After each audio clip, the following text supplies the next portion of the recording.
Hello बच्चों, welcome back to my channel mission IIT JEE. जैसा कि आप जानते कि हम एओडी के एप्लीकेशन ऑफ डेरिवेटिव्स के पीवाईक्यूज कर रहे थे एडवांस लेवल के। आज अगेन हमारे पास 2021 का एक प्रॉब्लम है जिसमें क्या बोल रखा है, let function domain and range का जो इन्होंने बोल रखा है वो क्या बोल रखा है, रियल नंबर से रियल नंबर तक be defined by f of x equal to x square minus 3x minus 6 upon x square plus 2x plus 4 then which of the following statement और स्टेटमेंट्स इज आर ट्रू। ये एक multiple choice type का problem था और इसके अंदर एक से ज़्यादा करेक्ट ऑप्शन मिलने की संभावना बहुत ज़्यादा बनी हुई थी। तो इसके अंदर बहुत ही सीधा सीधा सा ये इन्होंने प्रॉब्लम पूछ रखा है और बिल्कुल स्ट्रेट फॉरवर्ड तरीके से हम इसको सॉल्व भी कर सकते हैं। तो हमने इसको सॉल्व करना स्टार्ट किया। हमने क्या करा, सबसे पहले जो हमें एफ एक्स दे रखा है उसको ले लिया और ये कितना दे रखा है, x square minus 3x minus 6 upon x square plus 2x plus 4 और हमने सबसे पहले इसका एफ डैश एक्स निकालने की कोशिश करी। ऐसा हम क्यों कर रहे हैं, क्योंकि हम देख रहे हैं जो ऑप्शन हमें दे रखे हैं उसमें एफ के डिक्रीजिंग के बारे में पूछ रखा है, एफ के इंक्रीजिंग के बारे में पूछ रखा है, एफ इज ऑन टू के बारे में पूछ रखा है, ऑन टू इन टू जो फंक्शन रहते हैं, और रेंज के बारे में पूछ रखा है। इन सारी ही चीजों को निकालने के लिए हमें एफ डैश एक्स की जरूरत पड़ेगी। तो सबसे पहले हमने क्या करा, एफ डैश एक्स को निकाल लिया। ये हो जाएगा हमारे पास X square plus 2x plus 4 whole square और ये कितना हो जाएगा हमारे पास, एक्स स्क्वायर प्लस 2x, बिल्कुल बेसिक तरीके से जैसे हम डिफरेंशिएशन निकालते हैं न्यूमरेटर अपॉन डिनोमिनेटर टाइप का। कितना हो जाएगा, फिर हमने इसको डिफरेंशिएट कर दिया, कितना हो गया 2x minus 3 minus x square minus 3x minus 6 और नीचे वाले का डिफरेंशिएशन ये कितना हो जाएगा 2x प्लस का 2। थोड़ा सिंप्लीफाई कर लिया हमने इसको, ये कितना हो रहा है हमारे पास 2x cube and plus 4x square plus 8x minus 3x square minus 6x minus 12 और यहाँ से माइनस लग के क्या क्या आ रहा है हमारे पास 2x cube minus 6x square and minus 12x plus 2x square minus 6x minus 12। हमने इतना लिख लिया एंड होल अपॉन में हमने जो भी हमारे पास क्वांटिटी आ रही थी उसको भी लिख लिया, x square plus 2x plus 4 whole square. हमने क्या करा, थोड़ा सा इसको सिंप्लीफाई करने के लिए पूरा इस स्टेप को नेक्स्ट स्टेप में ना लिख के इस माइनस को अंदर मल्टीप्लाई कर दिया। तो जो जो क्वांटिटी प्लस थी वो तो हो जाएंगी माइनस और जो जो माइनस थी वो हो जाएंगी प्लस। तो ये माइनस हो गया, ये प्लस हो गया, ये भी प्लस हो गया, ये प्लस से ये माइनस हो जाएगा और ये प्लस हो जाएगा और ये भी प्लस हो जाएगा। और जो जो क्वांटिटीज हमारी कैंसिल आउट हो रही हैं उनको देख लेते हैं। 2x क्यूब से 2x क्यूब हमारा कैंसिल आउट हो रहा है, ये माइनस के 12 से ये प्लस का 12 कैंसिल आउट हो रहा है, माइनस 6x से प्लस का 6x कैंसिल आउट हो रहा है एंड और देख लेते हैं, और हमें कुछ यहाँ पर कैंसिल आउट होता हुआ सा दिखाई नहीं दे रहा है। तो हमने क्या करा, देख लिया, ये 4x square plus 6x square 10x square और ये माइनस का 5x स्क्वायर आ रहा है।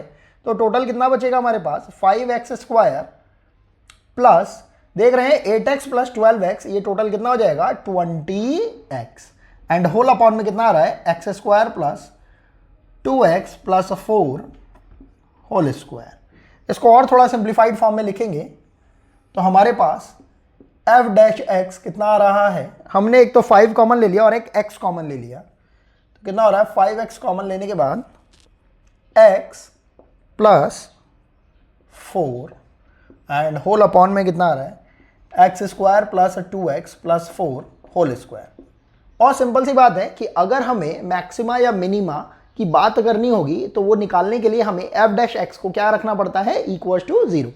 अगर हम एफ डैश एक्स को 0 पुट करेंगे तो हमें समझ में आ रहा है, देखो ये क्वांटिटी तो हमेशा पॉजिटिव ही रहेगी, स्क्वायर लगा हुआ है ये हमारे पास, और वैसे भी अगर हम इसका डिस्क्रिमिनेंट निकालने की कोशिश करेंगे तो ये पॉजिटिव क्वांटिटी, तो इससे कहीं कोई फर्क नहीं पड़ रहा है। जो फर्क पड़ रहा है वो या तो x से पड़ रहा है या फिर इस x प्लस 4 से पड़ रहा है, क्योंकि इनकी पार कितनी लगी हुई है, ऑड पार।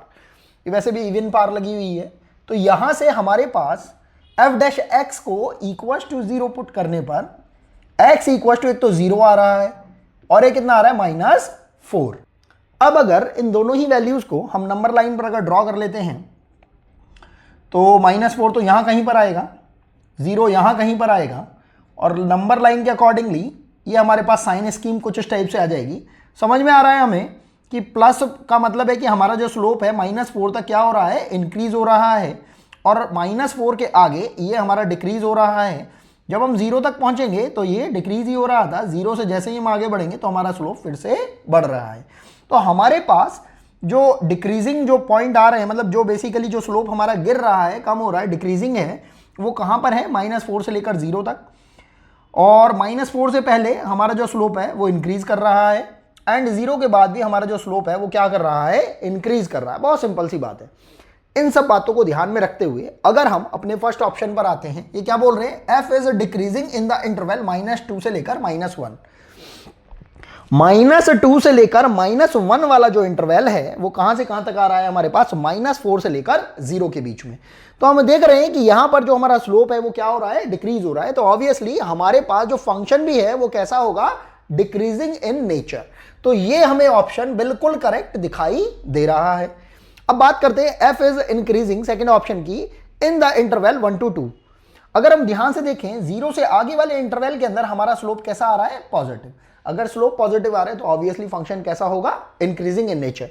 तो यहां से ये ऑप्शन भी हमारा करेक्ट आ रहा है क्योंकि 0 से आगे ही ये इंटरवल हमारा पड़ रहा है।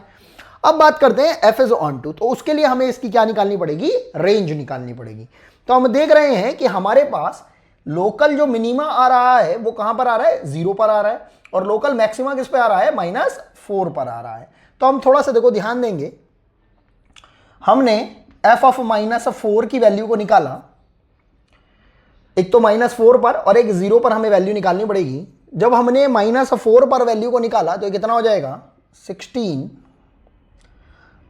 -3 इंटू -4 एंड -6 तो है ही हमारे पास, अपॉन में 16 एंड माइनस मतलब +2 इंटू -4 एंड +4।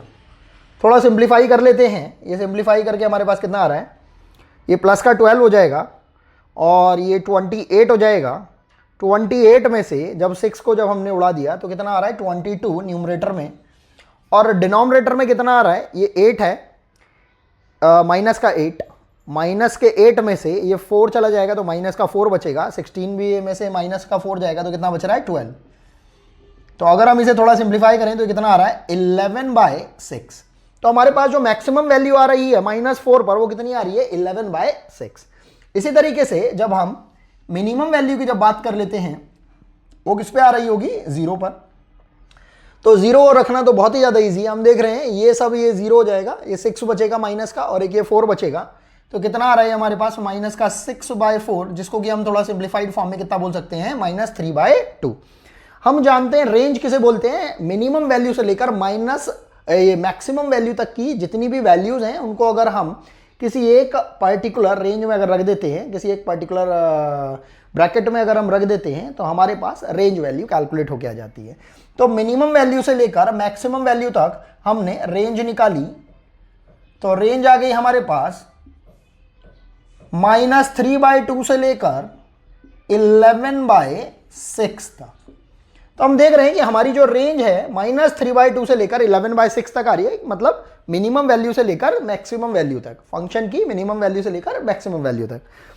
तो जबकि हमें, अगर हम अभी थर्ड ऑप्शन को छोड़ के अगर हम फोर्थ ऑप्शन की बात करें, रेंज कितनी दे रखी है, -3/2 से लेकर 2 तक, मतलब 11/6 से भी थोड़ा सा आगे तक।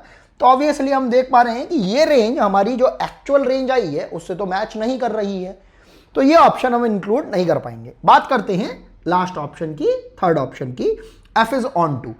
अब ऑन टू को हम सर्जेक्टिव फंक्शन भी बोलते हैं।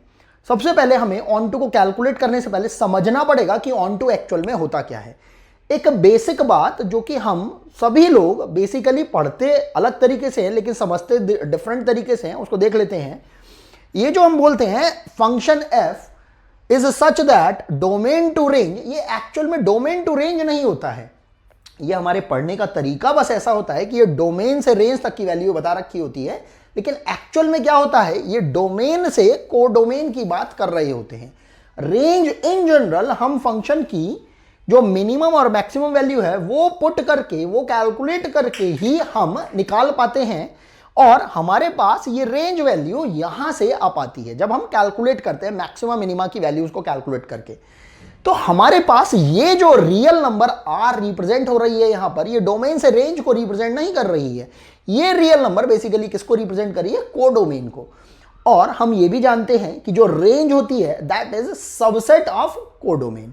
तो आखिर हम इतनी सारी ये जो कहानी है ये आखिर क्यों पढ़ रहे हैं, क्योंकि जो ऑन टू फंक्शन होता है, ऑन टू फंक्शन की जो बेसिक डेफिनेशन है वो ये कहती है कि अगर कोडोमेन के अंदर, मतलब इस आर के अंदर उपस्थित जितने भी एलिमेंट्स होंगे उनकी मैपिंग उसके डोमेन के अंदर अगर हो पा रही है केवल और केवल, तभी हम फंक्शन को क्या बोल सकते हैं, ऑन टू फंक्शन। अब हम देख रहे हैं कि जो रेंज है हमारे पास वो केवल और केवल -3/2 से लेकर 11/6 तक आ रही है। अब क्योंकि range is the subset of codomain, और कोडोमेन के सारे एलिमेंट्स की जो मैपिंग है वो डोमेन के अंदर नहीं होना पॉसिबल है। मतलब कोडोमेन के अंदर जितने भी जो एलिमेंट्स अवेलेबल है उनकी बैक मैपिंग डोमेन के साथ इसलिए पॉसिबल नहीं है क्योंकि हम देख पा रहे हैं रेंज केवल और केवल कितनी आ रही है, -3/2 से लेकर 11/6 तक। तो इस वजह से जब सारे के सारे एलिमेंट्स की मैपिंग कोडोमेन के डोमेन के एलिमेंट्स के साथ नहीं हो पाएगी तो ऑब्वियसली ये फंक्शन भी ऑन टू नहीं हो पाएगा। तो इस वजह से हमारे थर्ड ऑप्शन भी करेक्ट नहीं हो पाता है। तो हम देखते हैं इस पर्टिकुलर प्रॉब्लम के अंदर हमारे पास केवल और केवल ऑप्शन नंबर ए करेक्ट आ पा रहा है and option number B correct आ पा रहा है, और यही हमारा रिक्वायर्ड आंसर हो जाएगा। आई होप आपको ये प्रॉब्लम समझ में आई होगी। अगर आपको वीडियो पसंद आए तो प्लीज़ आप वीडियो को लाइक करिए, सब्सक्राइब करिए और ज़्यादा से ज़्यादा इसको शेयर कीजिए। तो मिलते हैं आपसे नेक्स्ट वीडियो के अंदर कुछ ऐसे ही अच्छी PYQs के साथ। अभी के लिए सिर्फ इतना ही। Thanks for watching.